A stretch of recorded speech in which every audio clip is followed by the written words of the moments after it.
السلام عليكم. انسوا أي طريقة كبدة تانية وركزوا بقى في الطريقة دي، هنعملها بطعم رهيب. وإذا زهقتي من الأكل جربي الطريقة دي، طرية ولذيذة. يلا نبدأ بالمقادير. معايا طماطم وفلفل بارد وفلفل حار وكام فص توم، شوية حلوين كده.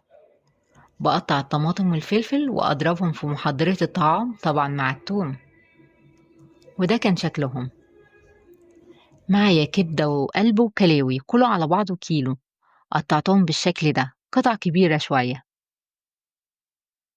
هحتاج صينية، ضفت عليها معلقتين زيت ومعلقة سمنة، وبنزل عليهم بشرايح اللية بشوحها شوية.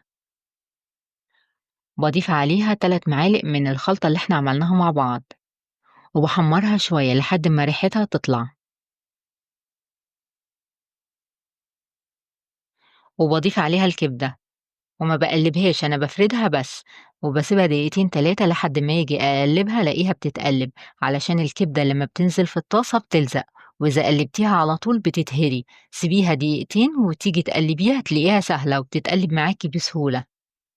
وباغطّيها وأسيبها تستوي شوية. وفي نفس الوقت هنعمل سلطة الطحينة.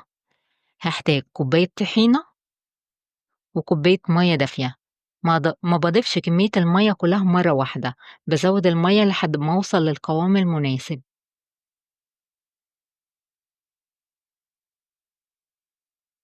وباضيف معلقتين من الخلطة اللي عملناهم للكبدة،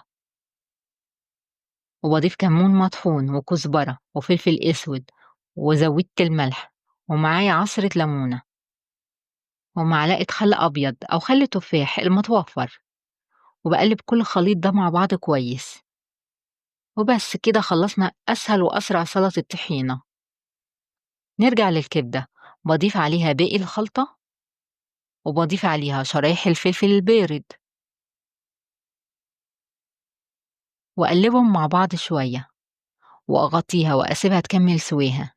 ولما بتستوي باضيف عليها ربع معلقة صغيرة كمون وبزود عليها الملح، وأسيبها كام دقيقة علشان الكبدة تاخد من طعم الملح. وبس كده خلصنا. طعمها حلو أوي، والصوص بتاعها رهيب، أكلة ما لهاش حل، وبالهنا والشفا لكل اللي هيجربها. وإذا عجبكم الفيديو ما تنسوش لايك وشير واشتراك في القناة. أشوفكم على خير إن شاء الله قريب، وباي باي.